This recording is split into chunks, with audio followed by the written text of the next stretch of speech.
çok şahanedir. Her köşesi bir cennettir. Yazı kışı sonbaharı bir başkadır memleketim.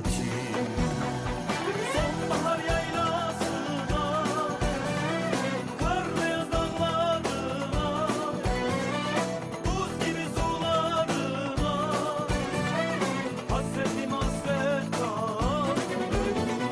Sonbahar yaylasına, karlı yaz dağlarına, buz gibi sularına, hasretim hasret kaldı.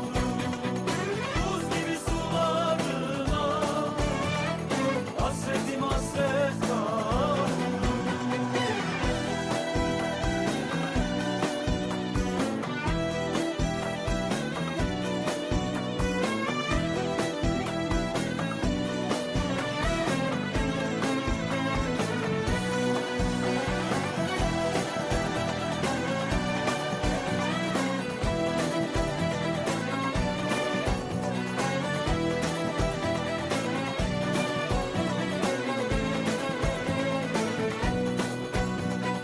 Dadaşların diyarıdır, insanoğlunun basıdır.